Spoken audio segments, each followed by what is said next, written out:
لك الحمد يا الله الصلاة والسلام عليك يا رسول الله أما بعد اعوذ بالله من الشیطان الرجیم بسم اللہ الرحمن الرحیم۔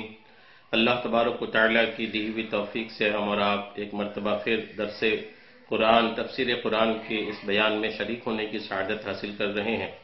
اللہ تبارک و تعالیٰ ہم سب کو قرآن پاک کے معانی مطالب اور اس کے تمام مفہوم کو سمجھنے کی سعادت نصیب فرمائے اور توفیق بھی عطا فرمائے۔ محترم حضرات، محترم سامعین و ناظرین، الحمدللہ ہمارا ارادہ ہے کہ قرآن پاک کو آسان انداز میں قرآن پاک کے مفہوم، قرآن پاک کے مطلب کو آپ تک پہنچانے کی کوشش کریں۔ ہم اس سلسلے میں مسلسل روز ایک بیان آپ تک پہنچانے کی سعادت حاصل کر رہے ہیں، اس امید کے ساتھ کہ آپ اس کو توجہ کے ساتھ سنیں گے بھی اور قرآن کے مفاہیم، اس کے مطالب سمجھنے کی کوشش بھی کریں گے۔ آج ہمارے پاس جو سورہ بقرہ کی جو آیت آج کے درس میں ہماری پہلی آیت ہے وہ آیت نمبر 84۔ اللہ تبارک و تعالیٰ کا فرمان وَإِذْ أَخَذْنَا مِيثَاقَكُمْ لَا تَسْفِكُونَ دِمَاءَكُمْ وَلَا تُخْرِجُونَ أَنفُسَكُمْ مِنْ دِيَارِكُمْ ثُمَّ أَقْرَرْتُمْ وَأَنْتُمْ تَشْهَدُونَ۔ یہ سورہ بقرہ کی آیت نمبر 84، ترجمہ کنز ایمان۔ اور جب ہم نے تم سے عہد لیا کہ اپنوں کا خون نہ کرنا اور اپنوں کو اپنی بستیوں سے نہ نکالنا، پھر تم نے اس کا اقرار کیا اور تم گواہ ہو۔ یعنی اللہ تبارک و تعالیٰ اس آیت میں جس کا ذکر فرما رہا ہے اس کے تعلق سے مفسرین یہ لکھتے ہیں کہ اے یہودیو، وہ وقت یاد کرو جب ہم نے تمہارے آبا و اجداد سے تورات میں یہ عہد لیا کہ تم آپس میں کسی کا خون نہ بہانا اور اپنے لوگوں کو اپنی بستیوں سے نہ نکالنا۔ پھر انہوں نے اس عہد کا اقرار کر لیا اور تم خود بھی اپنے آبا و اجداد کے اس اقرار کے گواہ ہو۔ یہ تفسیر روح البیان میں آیت نمبر 84 کے تحت سورہ بقرہ کی لکھی ہے۔ اس کے بعد آیت نمبر 85 اور 86، اللہ تبارک و تعالیٰ کا فرمان ثم انتم هؤلاء تقتلون انفسكم وتخرجون فريقا منكم من ديارهم تظاهرون عليهم بالإثم والعدوان وإن يأتوكم أسارى تفادوهم وهو محرم عليكم إخراجهم أفتؤمنون ببعض الكتاب وتكفرون ببعض فما جزاء من يفعل ذلك منكم إلا خزي في الحياة الدنيا ويوم القيامة يردون إلى أشد العذاب وما الله بغافل عما تعملون أولئك الذين اشتروا الحياة الدنيا بالآخرة فلا يخفف عنهم العذاب ولا هم ينصرون۔ یہ آیت نمبر 85 اور 86 سورہ بقرہ کی، ترجمہ کنز ایمان۔ پھر یہ جو تم ہو اپنوں کو قتل کرنے لگے اور اپنے میں ایک گروہ کو ان کے وطن سے نکالتے ہو، ان پر مدد دیتے ہو ان کے مخالف کو گناہ اور زیادتی میں، اور اگر وہ قیدی ہو کر تمہارے پاس آئیں تو بدلہ دے کر چھڑا لیتے ہو اور ان کا نکالنا تم پر حرام ہے، تو کیا خدا کے کچھ حکموں پر ایمان لاتے اور کچھ سے انکار کرتے ہو؟ تو جو تم میں ایسا کرے اس کا بدلہ کیا ہے مگر یہ کہ دنیا میں رسوا ہو اور قیامت میں سخت تر عذاب کی طرف پھیرے جائیں گے، اور اللہ تمہارے کوتکوں سے بے خبر نہیں۔ یہ وہ لوگ ہیں جنہوں نے آخرت کے بدلے دنیا کی زندگی مول لی تو ان پر سے عذاب ہلکا اور نہ ان کی مدد کی جائے، تو نہ ان پر سے عذاب ہلکا اور نہ ان کی مدد کی جائے۔ یہ ترجمہ کنز ایمان تھا۔ اب اس کی تفسیر کی طرف توجہ دیجئے، انشاءاللہ بات واضح ہوگی۔ اس آیت میں حضور پر نور صلی اللہ تعالی علیہ وسلم کے مقدس زمانے میں موجود یہودیوں کے عجیب و غریب طرز عمل کا بیان ہے۔ اس کا پس منظر یہ ہے، اس کا خلاصہ یہ ہے کہ تورات میں بنی اسرائیل کو 3 حکم دیے گئے تھے۔ تورات جو بنی اسرائیلیوں کی ایک مذہبی کتاب تھی، آسمانی کتاب، حضرت موسیٰ علیہ السلام پر جو نازل ہوئی تھی، اس کتاب میں بنی اسرائیلیوں پر 3 حکم لازم کیے گئے تھے، 3 حکم ان کو دیے گئے تھے۔ نمبر 1، پہلا حکم یہ تھا کہ ایک دوسرے کو قتل نہ کرنا۔ دوسرا حکم تھا ایک دوسرے کو جلا وطن نہ کرنا، یعنی وطن سے باہر نہ نکالنا۔ اور تیسرا حکم تھا کہ اگر وہ اپنی قوم کے کسی مرد یا عورت کو اس حال میں پائیں کہ اسے غلام یا لونڈی بنا لیا گیا ہے تو اسے خرید کر آزاد کر دیں۔ نسل در نسل یہ عہد چلتا رہا۔ یہ 3 حکم تھا، نسلوں سے یہ چلتا رہا، یہ وعدے چلتے رہے، یہ حکم چلتا رہا، یہاں تک کہ مدینہ منورہ کے گرد و نواح میں آس پاس میں آباد یہودیوں کے 2 قبائل بنی قریظہ اور بنی نذیر میں منتقل ہوا۔ اس وقت مدینہ شریف میں مشرکوں کے 2 قبیلے اوس اور خزرج بھی رہتے تھے۔ بنی قریظہ اوس قبیلے کے حلیف تھے اور بنی نذیر خزرج قبیلے کے حلیف تھے، اور ہر ایک قبیلے نے اپنے حلیف کے ساتھ قسم اٹھا رکھی تھی کہ اگر ہم میں سے کسی پر کوئی حملہ آور ہو تو دوسرا اس کی مدد کرے گا۔ جب اوس اور خزرج کے درمیان جنگ ہوتی تو بنی قریظہ اوس کی اور بنی نذیر خزرج کی مدد کے لیے آتے تھے اور اپنے حلیف کے ساتھ ہو کر آپس میں ایک دوسرے پر تلوار چلاتے۔ بات سمجھ میں آ رہی؟ خلاصہ یہ ہے کہ 2 یہودی قبیلے، جبکہ ان کو توریت کے مطابق ایک ہو کے رہنا تھا، توریت کا حکم تھا متحد رہنے کا، اس حکم کے خلاف یہ مدینہ شریف کے 2 مشرک قبیلوں کے ساتھ الگ الگ بٹ گئے۔ ایک مشرک قبیلے کے ساتھ ایک یہودی کا قبیلہ ہو گیا اور یہودیوں کا دوسرا قبیلہ دوسرے مشرک قبیلوں کے ساتھ ہو گیا، اور ایسا ساتھ ہوا کہ وہ 2 مشرک قبیلے اگر آپس میں لڑتے تھے تو اپنے اپنے مددگار، اپنے اپنے ساتھیوں کے ساتھ یہ یہودی قبیلے بھی آپس میں ایک دوسرے کے ساتھ جنگ اور مقابلہ کرنے کے لیے تیار ہو جاتے تھے، اور یوں یہ آپس میں ہی ایک دوسرے کو قتل کرنے، مارنے، گرفتار کرنے، قیدی بنانے، جو معاملات ہوتے تھے وہ سارا ایک دوسرے کے ساتھ کرنے لگتے تھے۔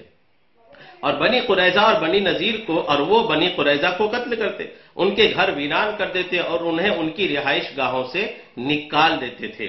لیکن جب ان کی قوم کے لوگوں کو ان کے حلیف قید کر لیتے تو وہ ان کو مال دے کر چھڑا لیتے تھے۔ مثلا اگر بنی نذیر کا کوئی شخص اوس قبیلے کے ہاتھ میں گرفتار ہوتا تو بنی قریظہ اوس قبیلے کو مالی معاوضہ دے کر اس کو چھڑا لیتے، حالانکہ اگر وہی شخص لڑائی کے وقت ان کے ہاتھ آ جاتا تو اسے قتل کرنے میں ہرگز دریغ نہ کرتے تھے۔ لوگوں نے ان سے کہا کہ تم بھی عجیب لوگ ہو، ایک دوسرے کو قتل بھی کرتے ہو اور فدیہ دے کر چھڑا بھی لیتے ہو۔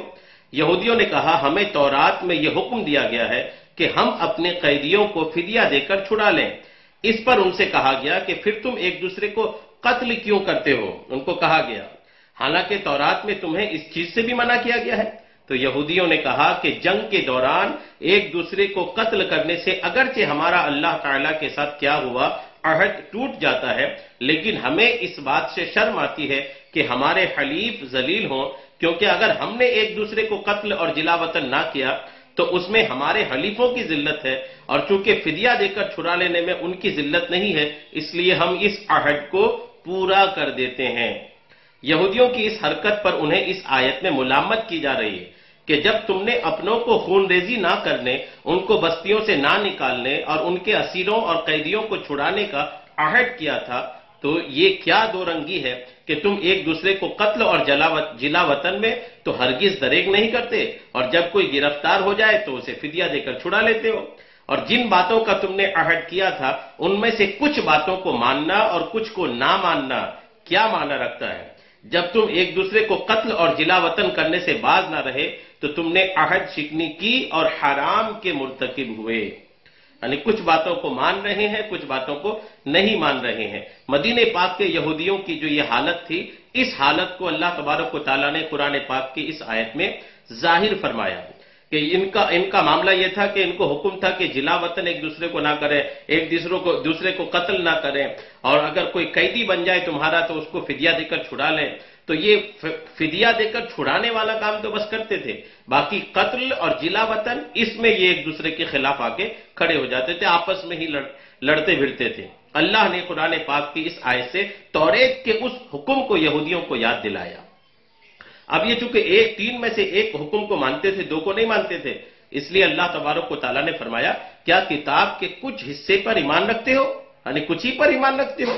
اگر پوری کتاب پر تمہارا ایمان ہوتا تو سارے معاملہ، سارے حکم کو مانتے، کچھ کو ماننا کچھ کو نہیں ماننا یہ بعض کتاب پر ایمان لانا اور بعض کتاب کو چھوڑ دینا ہے۔ بنی اسرائیل کا عملی ایمان ناقص تھا کہ کچھ حصے پر عمل کرتے تھے اور کچھ پر نہیں، اور اس پر فرمایا گیا کہ کیا تم کتاب کے کچھ حصے پر ایمان رکھتے ہو اور کچھ سے انکار کرتے ہو؟ اس آیت سے معلوم ہوا کہ شریعت کے تمام احکام پر ایمان رکھنا ضروری ہے اور تمام ضروری احکام پر عمل کرنا بھی ضروری ہے۔ کوئی شخص کسی وقت بھی شریعت کی پابندی سے آزاد نہیں ہو سکتا۔ اور خود کو طریقت کا نام لے کر یا کسی بھی طریقے سے شریعت سے آزاد کہنے والے بے ایمان ہیں، اسلام سے خارج ہیں۔ اس کی تفصیل جاننے کے لیے فتاوی رضویہ کی 21ویں جلد میں موجود اعلیٰ حضرت رحمۃ اللہ تعالی علیہ کی کتاب مقال العرفاء باعزاز شرعی و علماء، یہ کتاب کا مطالعہ کریں تو شریعت کی اہمیت انشاءاللہ آپ کو سمجھ آئے گی۔ یاد رہے کہ عظمت توحید کو ماننا لیکن عظمت رسالت سے انکار کرنا بھی اسی زمرے میں آتا ہے کہ کیا تم کتاب کے کچھ حصے کو مانتے ہو اور کچھ حصے کا انکار کرتے ہو؟ اللہ تبارک و تعالیٰ نے آگے ان یہودیوں کے اس عمل پر فرمایا کہ دنیا کی زندگی میں رسوائی ہے یہ، یعنی بنی اسرائیل کی دنیا میں تو یہ رسوائی ہوئی کہ بنی قریظہ 3 ہجری میں مارے گئے اور بنی نذیر اس سے پہلے ہی جلا وطن کر دیے گئے تھے۔ اس سے معلوم ہوا کہ کسی کی طرفداری میں دین کی مخالفت کرنا اخروی عذاب کے علاوہ دنیا میں بھی ذلت و رسوائی کا باعث ہوتا ہے۔ یعنی کسی کی طرفداری میں آپ اپنے دین کی مخالفت نہ کریے، اپنی شریعت کی مخالفت نہ کریے، ویسی طرفداری ہی بالکل قابل قبول نہیں ہے کہ جس طرفداری کی وجہ سے آپ کو اپنے دین کی مخالفت کرنا پڑ جائے۔ دنیا کے بڑے بڑے معاملات کو اس آیت کے تحت دیکھا جا سکتا ہے، نیز یہ بھی معلوم ہوا کہ کبھی گناہوں کی شامت سے دنیاوی آفات بھی آ جاتی ہیں۔ اس طرح کی آیات جن میں یہ مفہوم ہو کہ اللہ تعالیٰ تمہارے اعمال سے غافل نہیں، ان میں نافرمانوں کے لیے شدید وعید ہوتی ہے کہ اللہ تعالیٰ تمہارے افعال سے بے خبر نہیں ہے، تمہاری نافرمانیوں پر شدید عذاب دے گا۔ یوں ہی ایسی آیات میں مومنین و صالحین کے لیے خوشخبری ہوتی ہے کہ انہیں اعمال حسنہ کی بہترین جزا ملے گی۔ یہ جو تفسیر کی باتیں میں نے آپ کو عرض کیا، یہ تفسیر کبیر سورہ بقرہ میں آیت نمبر 85 کے تحت جلد نمبر 1 صفحہ 594 میں اور روح البیان میں بھی الحمدللہ یہ باتیں لکھی ہیں۔ اس کے بعد سورہ بقرہ کے آیت نمبر 87 اللہ کا فرمان وَلَقَدْ آتَيْنَا مُوسَى الْكِتَابَ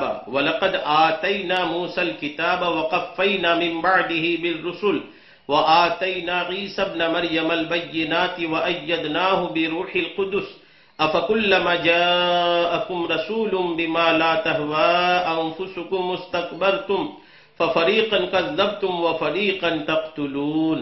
ترجمہ کنز ایمان۔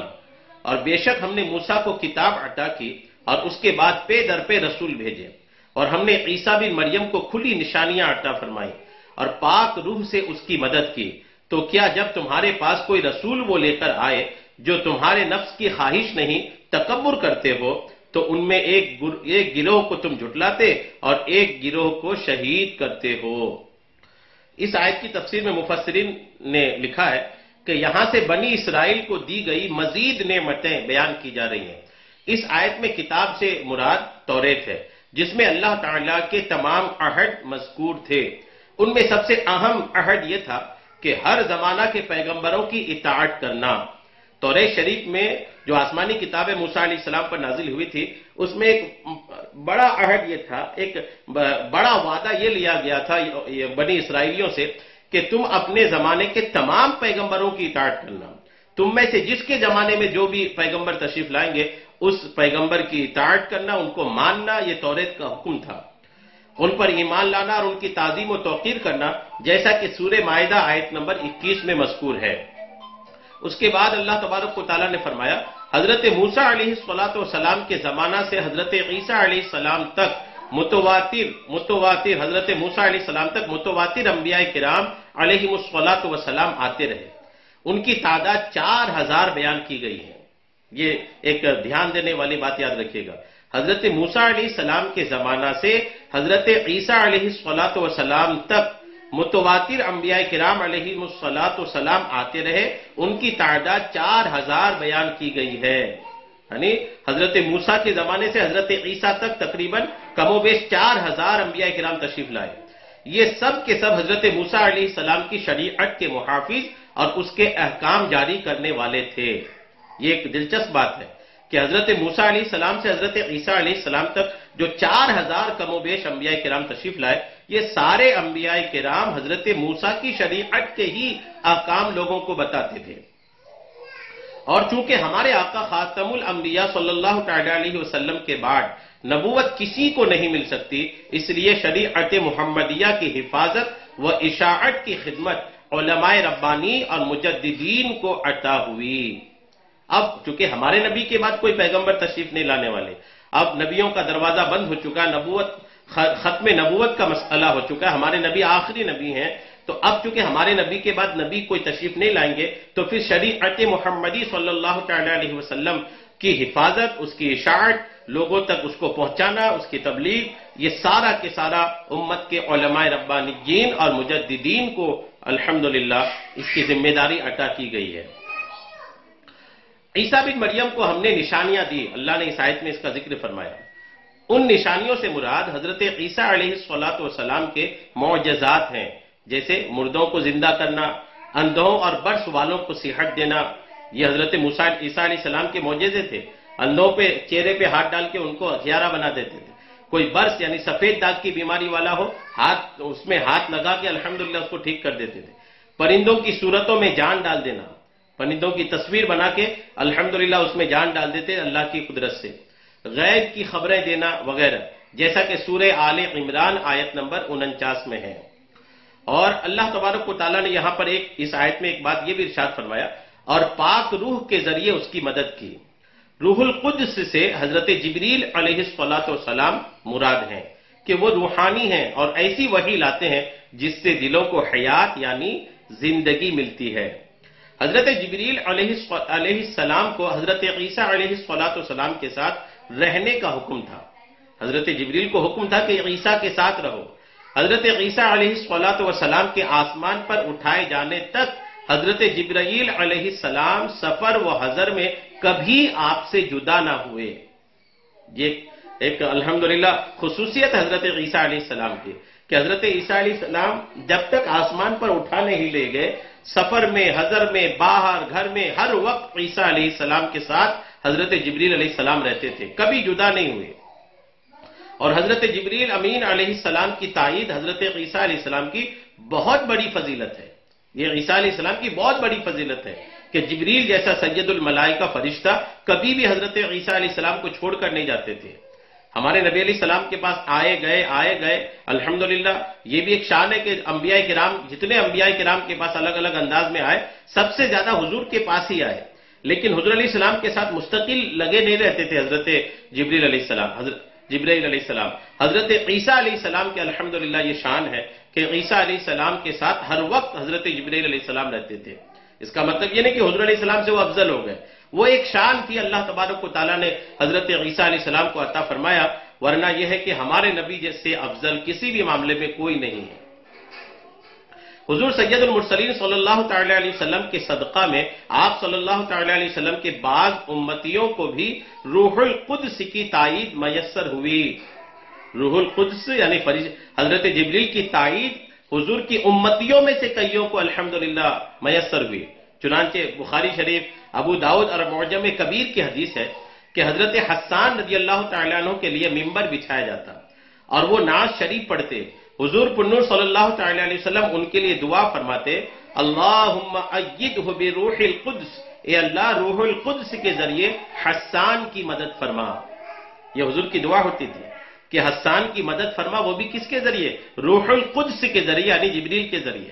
تو آقا کی تو شان یہ ہے کہ آقا کی امتیوں کی بھی الحمدللہ امداد فرماتے ہیں حضرت جبریل علیہ السلام، تو پھر آقا کی تو الحمدللہ عظمت و شان ہی نرالی ہے۔ یہ بخاری شریف کی حدیث بخاری شریف کتاب الصلاۃ میں جلد 1 صفحہ 172 میں لکھی ہے۔ اس تفسیر سے یہ بھی معلوم ہوا کہ غیر خدا کی مدد شرک نہیں۔ ایک بات یہ بھی سمجھ لیں کہ خدا کے علاوہ غیر کی مدد یعنی غیر اللہ بھی مدد کر سکتے ہیں، غیر اللہ سے مدد مانگنا شرک نہیں ہے، چونکہ حضرت جبریل تو غیر اللہ ہی ہے نا، حضرت جبریل اللہ تو نہیں ہے معاذ اللہ، تو جب جبریل مدد کرتے ہیں اور وہ غیر اللہ ہے تو پھر غیر اللہ کی مدد شرک نہیں، غیر اللہ سے مدد مانگنا بھی شرک نہیں ہے۔ اللہ تعالیٰ نے حضرت عیسیٰ علیہ السلام کی مدد حضرت جبریل علیہ السلام کے ذریعے فرمائی، اور جب حضرت جبریل علیہ السلام مدد کر سکتے ہیں تو حضور پنور صلی اللہ تعالی علیہ وسلم بھی اللہ کی عطا کی ہوئی طاقت و قدرت سے یقیناً مدد فرما سکتے ہیں۔ حضور اقدس صلی اللہ تعالی علیہ وسلم کا اپنی ظاہری حیات مبارکہ میں مدد فرمانے کا تو کثیر احادیث میں ذکر ہے. البتہ ہم یہاں دو ایسے واقعات آپ کو عرض کرتے ہیں، بیان کرتے ہیں، جن سے یہ ثابت ہوتا ہے کہ سرکار دو عالم صلی اللہ تعالی علیہ وسلم نے اپنے وصال ظاہری کے بعد اپنی بارگاہ میں حاضر ہو کر فریاد کرنے والوں کی مدد فرمائی ہے. آقا اپنے وصال کے بعد بھی، آقا کے وصال کے بعد بھی آقا کے مدد کرنے کا ثبوت الحمدللہ احادیث میں موجود ہے کہ آقا علیہ السلام کی بارگاہ میں آقا کے مزار پاک میں جو اب مدد لے کر کے آیا، الحمدللہ آقا نے ان کی بھی مدد فرمائی وصال کے بعد. جب وصال کے بعد مدد کر سکتے ہیں تو حیات ظاہری میں تو الحمدللہ. مشہور محدثین امام ابو بکر بن مقری، ابو القاسم سلیمان بن احمد تبرانی اور امام ابو شیخ رحمۃ اللہ علیہ نے مزار پر انوار پر حاضر ہو کر بھوک کی فریاد کی. یہ بڑے بڑے محدثین ہیں، یہ آقا کے روضے پر حاضر ہو کر بھوک کی فریاد کی. تو رسول کریم صلی اللہ تعالی علیہ وسلم نے ایک علوی کے ذریعے انہیں کھانا بھجوایا اور اس علوی نے کہا کہ آپ لوگوں نے بارگاہ رسالت میں فریاد کی تھی تو مجھے خواب میں حضور اقدس صلی اللہ تعالی علیہ وسلم کی زیارت ہوئی اور حضور پنور صلی اللہ تعالی علیہ وسلم نے مجھے حکم فرمایا کہ میں آپ لوگوں تک کھانا پہنچا دوں. الحمدللہ. ادھر یہ مشہور محدثین آقا کی بارگاہ میں آ کر کے بھوک کی شکایت کیے اور ادھر آقا علیہ السلام ایک علوی کے خواب میں آ کر کے ارشاد فرماتے ہیں کہ وہ محدثین میرے مزار کے پاس بھوکے ہیں، جا کر کے ان کو کھانا دو. وفاء الوفا کی یہ حدیث پاک ہے، جلد نمبر 30 صفحہ 138 میں ہے. وفاء الوفا میں یہ روایت مذکور ہے. ابو قاسم ثابت بن احمد بغدادی رحمۃ اللہ علیہ فرماتے ہیں کہ میں نے تاجدار رسالت صلی اللہ تعالی علیہ وسلم کے شہر اقدس مدینہ منورہ میں ایک شخص کو دیکھا کہ اس نے سرکار دو عالم صلی اللہ تعالی علیہ وسلم کے روضہ انور کے قریب صبح کی آذان دی، اور جب اس نے الصلاۃ خیر من النوم کہا تو یہ سن کر مسجد نبوی کے خادموں میں سے ایک خادم آیا اور اس نے اسے تھپڑ مار دیا. وہ شخص رونے لگا. اس نے فریاد کی، یا رسول اللہ صلی اللہ تعالی علیہ وسلم، آپ کی موجودگی میں اس شخص نے میرے ساتھ ایسا کیا ہے؟ اس کی فریاد جیسی ہی ختم ہوئی تو اس خادم پر فالج گرا اور لوگ اسے اٹھا کر اس کے گھر لے گئے. 3 دن کے بعد وہ خادم مر گیا. نے رسول اللہ سے مدد چاہا، اسی وقت الحمدللہ آقا نے ایسی مدد کی کہ تھپڑ مارنے والا جو تھا اس کے ہاتھ میں، اس کے بدن میں فالج کا اثر ہو گیا اور 3 دن تک اس فالج میں رہ کر کے وہ خادم مر گیا. الحمدللہ یہ رسول اللہ کا انصاف ہے. آپ کی حیات ظاہری کے بعد بھی الحمدللہ رسول کریم علیہ السلام یوں مظلوموں کی فریاد رسی کرتے ہیں. یہ روایت ابن عساکر جلد نمبر 11 صفحہ 104 میں لکھی ہے. یاد رہے کہ علامہ نور الدین علی بن احمد سمہودی رحمت اللہ علیہ نے اپنی مشہور کتاب وفاء الوفا کے چوتھے حصے میں صحابہ کرام رضی اللہ تعالی عنہم اور اولیاء عظام رحمت اللہ تعالی علیہ کے ایسے کئی واقعات بیان فرمائے ہیں جن میں یہ ذکر ہے کہ انہوں نے سید المرسلین صلی اللہ تعالی علیہ وسلم کے روضہ انور پر حاضر ہو کر اپنی حاجت بیان کی اور رسول کریم صلی اللہ تعالی علیہ وسلم نے ان کی مدد کرتے ہوئے ان کی حاجت پوری فرما دی. کئی سارے واقعات وفاء الوفا کے چوتھے حصے میں اس طرح کے لکھے ہیں کہ آقا علیہ السلام نے اپنے روضے سے ہی الحمدللہ مدد فرمایا. اور امام محمد بن موسیٰ بن نعمان رحمت اللہ علیہ نے تو اس موضوع پر الحمدللہ ایک کتاب ہی لکھا ہے جس میں اس طرح کے واقعات کو آپ نے جمع فرمائے. اور اس کے بعد اسی آیت کے آگے کی تفسیر آپ ملاحظہ فرمائیے. یہودی لوگ پیغمبروں کے احکام اپنی خواہشوں کے خلاف پا کر انہیں جھٹلاتے اور موقع پاتے تو ان انبیاء کرام کو قتل کر ڈالتے تھے. یہودیوں کی ایک حالت یہ بھی تھی کہ وہ بنی اسرائیلیوں کی حالت یہ بھی تھی کہ وہ اپنی خواہشات کے خلاف کوئی ایسا حکم اگر شریعت کا آتا، ان کی آسمانی کتاب میں ایسا حکم آتا کہ جو ان کی خواہشات کے خلاف ہے تو فوراً وہ حکم لانے والے نبی کو ہی قتل کر ڈالتے تھے. جیسا کہ انہوں نے حضرت زکریا علیہ السلام، حضرت یحییٰ علیہ السلام اور ان کے علاوہ بہت سے انبیاء کرام علیہم الصلاۃ والسلام کو شہید کیا ہے. بنی اسرائیلیوں کے کالے کرتوتوں میں ایک کرتوت یہ بھی تھا کہ انہوں نے بہت سارے انبیاء کرام کو شہید کیا، حتیٰ کہ ہمارے آقا صلی اللہ تعالی علیہ وسلم کے بھی در پہ رہے. کبھی آپ صلی اللہ تعالی علیہ وسلم پر جادو کیا، کبھی زہر دیا، اور ان کے علاوہ آپ صلی اللہ تعالی علیہ وسلم کو شہید کرنے کے لیے طرح طرح کے فریب کرتے رہے. یہودیوں نے بہت سارے نبیوں کو تو شہید کیا ہی، ساتھ میں ہمارے آقا علیہ السلام کے بھی ادھر پہ رہے، آقا کی بھی قتل کی سازشیں کرتے رہے۔ آیت سے یہ بھی معلوم ہوا کہ احکام الہی پر اپنی خواہشات کو ترجیح دینا یہودیوں کا، جبکہ حکم الہی کے سامنے اپنے نفس کو کچل دینا کامل الایمان لوگوں کی نشانی ہے۔ اس کے بعد سورہ بقرہ کی آیت نمبر 88، اللہ کا فرمان، اور یہودی بولے ہمارے دلوں پر پردے پڑے ہیں، بلکہ اللہ نے ان پر لعنت کی ان کے کفر کے سبب، تو ان میں تھوڑے ایمان لاتے ہیں۔ یہودیوں نے مذاق اڑانے کے طور پر کہا تھا کہ ہمارے دلوں پر پردے پڑے ہوئے ہیں۔ ان کی مراد یہ تھی کہ حضور اقدس صلی اللہ تعالی علیہ وسلم کی ہدایت ان کے دلوں تک نہیں پہنچتی۔ اللہ تعالیٰ نے اس کا رد فرمایا کہ یہ جھوٹے ہیں۔ اللہ تعالیٰ نے دلوں کو فطرت پر پیدا فرمایا اور ان میں حق قبول کرنے کی صلاحیت رکھی ہے۔ یہودیوں کا ایمان نہ لانا ان کے کفر کی شامت ہے کہ انہوں نے سید المرسلین صلی اللہ تعالی علیہ وسلم کی نبوت پہچان لینے کے بعد انکار کیا، تو اللہ تعالیٰ نے ان پر لعنت فرمائی۔ اس کا اثر یہ ہے کہ وہ قبول حق کی نعمت سے محروم ہو گئے۔ یہ باتیں تفسیر جلالین میں سورہ بقرہ کی تفسیر کے تحت آیت نمبر 88 کے یہ باتیں لکھی ہے۔ آج بھی ایسے لوگ ہیں کہ جن کے دلوں پر عظمت رسالت سمجھنے سے پردے پڑے ہوئے ہیں۔ اس کے بعد سورہ بقرہ کی آیت نمبر 89 اللہ کا فرمان، وَلَمَّا جَاءَهُمْ كِتَابٌ مِّنْ عِندِ اللَّهِ مُصَدِّقٌ لِّمَا مَعَهُمْ وَكَانُوا مِن قَبْلُ يَسْتَفْتِحُونَ عَلَى الَّذِينَ كَفَرُوا فَلَمَّا جَاءَهُم مَّا عَرَفُوا كَفَرُوا بِهِ فَلَعْنَةُ اللَّهِ عَلَى الْكَافِرِينَ۔ ترجمہ کنز الایمان، اور جب ان کے پاس اللہ کی وہ کتاب قرآن آئی جو ان کے ساتھ والی کتاب توریت کی تصدیق فرماتی ہے، اور اس سے پہلے اس نبی کے وسیلے سے کافروں پر فتح مانگتے تھے، تو جب تشریف لایا ان کے پاس وہ جانا پہچانا اس سے منکر ہو بیٹھے، تو اللہ کی لعنت منکروں پر۔ دلچسپ آیت ہے، آپ اس کی تفسیر کو توجہ کے ساتھ ملاحظہ کیجیے۔ قرآن پاک گزشتہ کتابوں کی تصدیق کرنے والی کتاب ہے۔ قرآن پاک کی خصوصیت یہ بھی ہے کہ پچھلی جو آسمانی کتابیں توریت، زبور، انجیل، دیگر کتابیں تھیں، ان کتابوں کی بھی تصدیق کرتی ہے یہ کتاب کہ وہ کتاب بھی حق پر ہے، وہ کتابیں بھی اللہ کا کلام ہی ہیں، کہ وہ کتابیں اللہ تعالیٰ کی طرف سے ہیں۔ نیز ان کتابوں نے قرآن کے نازل ہونے کی خبر دی تھی، ان کتابوں نے بھی قرآن کے نازل ہونے کی خبر دی تھی۔ پچھلی کتابیں قرآن کے آنے سے وہ خبریں سچی ہو گئی۔ انبیاء، امام الانبیاء صلی اللہ تعالی علیہ وسلم کی تشریف آوری اور قرآن کریم کے نزول سے پہلے یہودی اپنی حاجات کے لیے حضور پنور صلی اللہ تعالی علیہ وسلم کے نام پاک کے وسیلے سے دعا کرتے اور کامیاب ہوتے تھے۔ آقا کی تشریف آوری سے پہلے یہودی لوگ آقا کے ہی وسیلے سے دعا کرتے تھے۔ انہوں نے توریت میں جو پڑھا تھا اس کے مطابق انہیں یقین تھا کہ آخری پیغمبر کی آمد کا وقت آ چکا ہے، اور وہ دعا کرتے تھے۔ یہود آقا کے آنے سے پہلے وہ دعا کے الفاظ یہ ہوتے تھے، اللہم افتح علینا وانصرنا بالنبی الامی، یا رب ہمیں نبی امی کے صدقے میں فتح و نصرت عطا فرما۔ اس آیت میں یہودیوں کو وہ واقعات یاد دلائے جا رہے ہیں کہ پہلے تم ان کے نام کے طفیل دعائیں مانگتے تھے، اب جب وہ نبی تشریف لے آئے تو تم ان کے منکر ہو گئے۔ جب تک یہ آئے نہیں تھے تب تک تم ان کے نام کے وسیلے کی دعائیں مانگتے تھے، ان کے صدقے کھاتے تھے، اور جب یہ آ گئے تو تم ان کے منکر ہو گئے۔ یہ یہودیوں کی ایک عجیب کیفیت اور ایک عجیب حالت ہوئی۔